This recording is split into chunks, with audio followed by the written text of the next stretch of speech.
Le prix de vente brut des produits se trouve dans les fiches produits, sous l'onglet Information générale, sous la rubrique Prix standard, et c'est dans la zone Prix public que le prix brut de nos produits se trouve. Alors, ce prix peut être déterminé de deux façons différentes. Soit la zone calcul automatique du prix de vente est cochée. Il y a une erreur de traduction, c'est bien calcul automatique du prix de vente et non pas calcul automatique du prix de revient. Soit cette zone est cochée, soit, dans certains cas, cette zone n'est pas cochée. Pour les produits où la zone est cochée, et c'est la majorité des produits de notre système, le prix public qui va s'afficher ici correspond à la valeur maximum entre trois prix différents. En premier, le prix de vente du vendeur qui serait encodé dans ce champ-ci, l'historical maximum price qui est encodé ici, et en troisième lieu, le prix de vente calculé par le système qui n'est pas affiché. Alors, le prix de vente fixe encodé ici n'a aucune incidence sur le prix public du produit. Si je le mets à une valeur de 50, vous voyez, le prix public ne se modifie pas. Par contre, donc, si j'efface ça, si le vendeur, lorsque la case est cochée, estime que le prix public du produit n'est pas suffisant et que pour toutes nos ventes, donc pas uniquement dans la vente dans laquelle il travaille, ce prix de vente doit être modifié, il peut encoder ici une valeur. S'il encode une valeur supérieure à la valeur actuelle du prix public, lorsqu'il va sauvegarder sa modification, le prix public va s'adapter et va prendre la valeur du prix de vente vendeur puisqu'elle est la valeur maximum. Elle est supérieure au historical maximum price et au prix de vente calculé manifestement. Normalement, le système ici, au moment où j'ai sauvegardé mon produit, aurait dû recopier le prix public affiché ici au-dessus dans la zone Historical Maximum Price.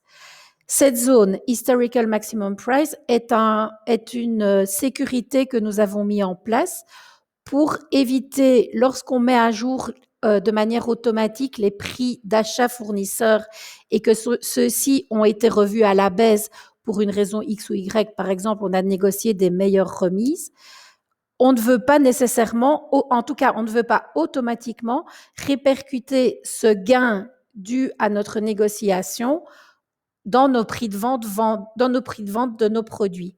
Et donc, si les clients étaient habitués à acheter ces produits à une valeur déterminée et que nous, on est parvenu à diminuer dans notre prix d'achat, on ne va pas modifier le prix de vente et on va gagner sur la marge.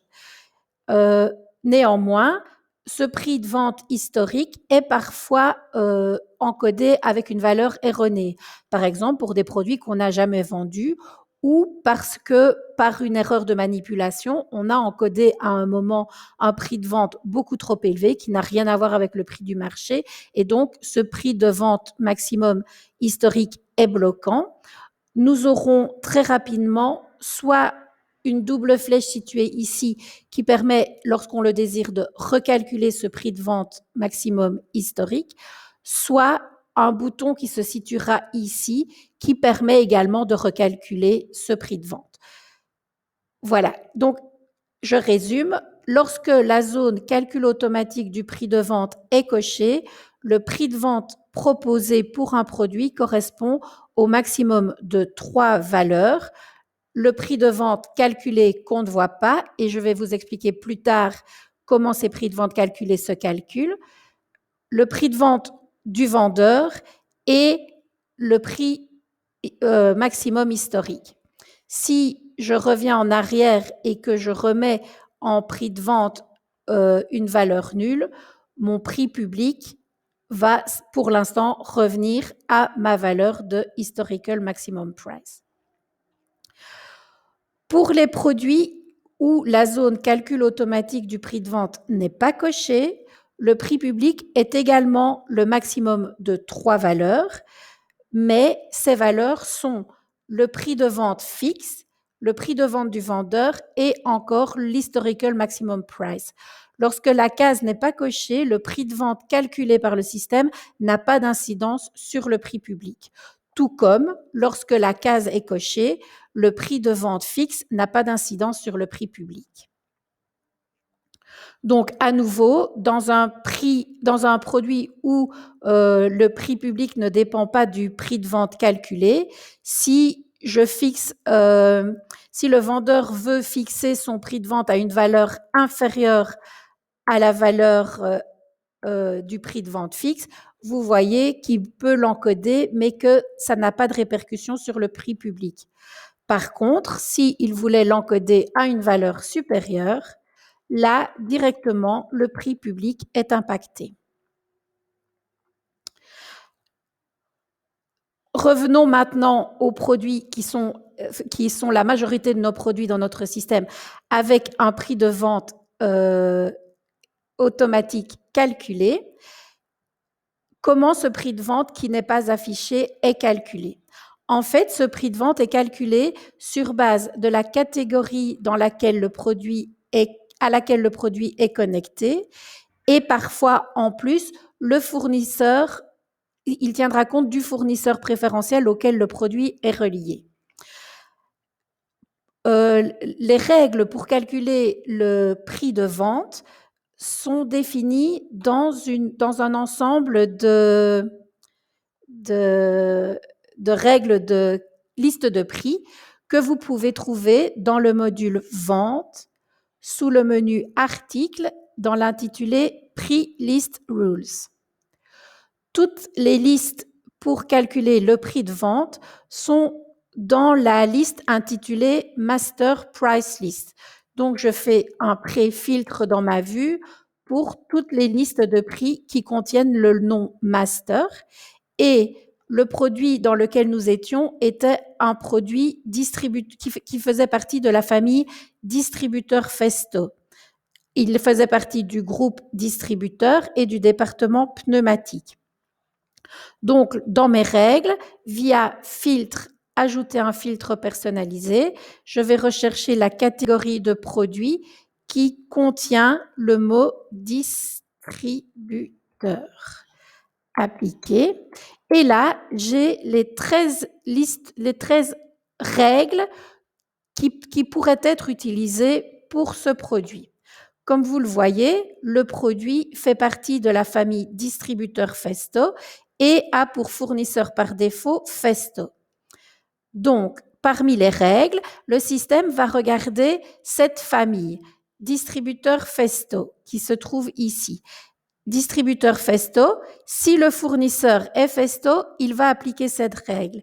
Si le fournisseur n'est pas Festo, il n'y a pas de règle à appliquer pour ce produit, et donc il va passer une étape au-dessus. Il va venir dans la règle distributeur qui se situe ici en dessous, et ainsi de suite. Donc le système prend la règle avec la définition la plus précise de la catégorie et du fournisseur préférentiel du produit. S'il trouve une règle, il l'applique. S'il ne trouve pas de règle, il passe à la règle d'un niveau supérieur. Dans l'exemple dans lequel j'étais, la règle existe. Donc, si je l'édite, on peut constater que le prix de vente du produit va être basé sur le prix brut du fournisseur, c'est-à-dire notre prix d'achat brut chez le fournisseur. Et ce prix ne va pas être modifié avec une remise quelconque, ni une remise négative, ni une remise positive. Donc, le produit, ici, le prix de vente calculé du produit correspond théoriquement au prix d'achat brut du fournisseur, que l'on voit ici à 43,21 et qui est bien repris dans prix public. Si je prends un autre produit qui également... Non, celui-là, il est bon aussi. Je le ferme, pardon.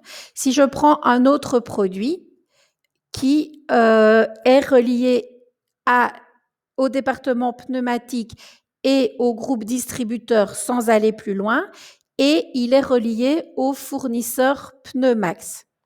Dans ce cas, je vais dans mes règles de produit.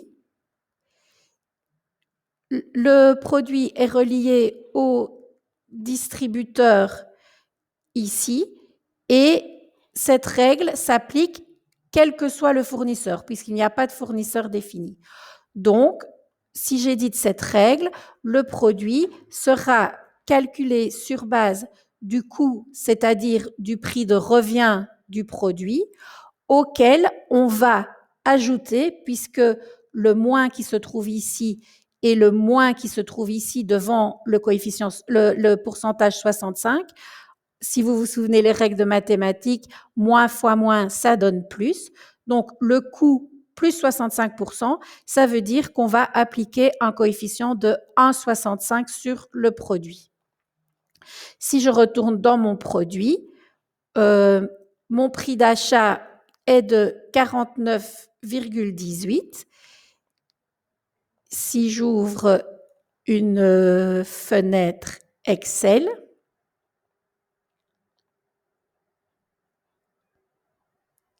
je vais un peu vite, pardon. Je vais revenir là.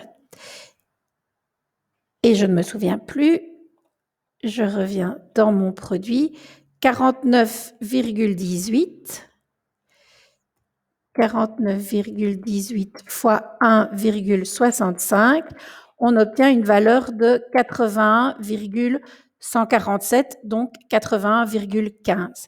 Si je retourne dans mon produit, mon prix de vente est bien de 81,15. Il a bien utilisé la règle que je vous ai montrée.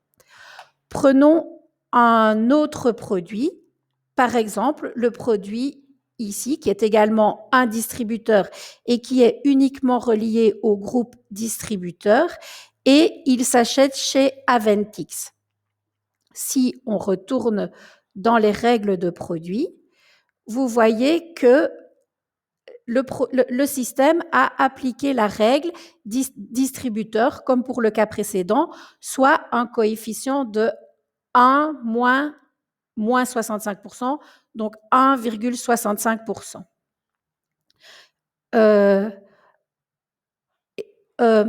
Or, si vous le voyez ici, il y avait une règle plus précise pour les autres distributeurs ou pour le fournisseur Aventix, on utilisait une règle qui correspondait au prix d'achat brut du fournisseur.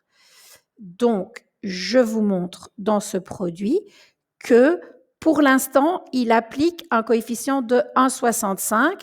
Donc, si vous faites 82,88 fois 1,65, vous trouverez 136,75. Par contre, il a un prix d'achat brut de 114,95,71. Si dans mon produit, au lieu de le laisser au groupe distributeur, j'étais allé plus loin et on l'avait relié à la bonne famille, à savoir distributeur autre, pas Festo et pas Parker, et que je sauvegarde cette modification. Je ne sais pas vous le montrer parce que je ne sais pas resetter l'historical maximum price pour l'instant, mais ce changement aurait fait que mon prix public allait changer et allait être à la valeur du prix brut du fournisseur. La règle que l'on a définie et que l'on voudrait utiliser pour tous les distributeurs qu'on achète chez Aventix, puisque c'est bien la règle qui se trouve ici. Lorsque l'on fait partie de cette catégorie et que le fournisseur est Aventix, on veut utiliser le prix d'achat brut du fournisseur. Et voilà. Donc, en conclusion, pour résumer, le prix de vente d'un produit est soit lorsque la case calcul automatique du prix de vente n'est pas cochée. Dans ce cas, le prix de vente est le maximum de l'historical maximum price. le prix de vente fixé par le vendeur ou le prix de vente fixe. Lorsque la case calcul automatique du prix de vente est cochée, c'est le maximum de historical maximum price, prix de vente vendeur et le prix de vente calculé. Pour calculer le prix de vente, il y a deux façons. De toute façon, ça passe via les règles des listes de prix de la liste de prix Master Price List, de la liste de prix Master Price List que vous voyez ici. Et ils vont être définis sur base de la catégorie de produit à laquelle le produit est relié et éventuellement du fournisseur. Le système évalue les règles en allant de la règle la plus précise vers la règle la moins précise jusqu'à ce qu'il trouve une règle qu'il peut utiliser. Et dans les règles, il existe deux façons de calculer le prix de vente du produit. Soit on prend le prix d'achat brut du fournisseur, soit on utilise un coefficient que l'on applique sur le prix de revient du produit. C'était pas un webinaire très facile. J'espère qu'en tout cas, ça vous a permis d'y voir un peu plus clair dans la façon dans laquelle les prix de vente de nos produits sont calculés dans Odoo 13.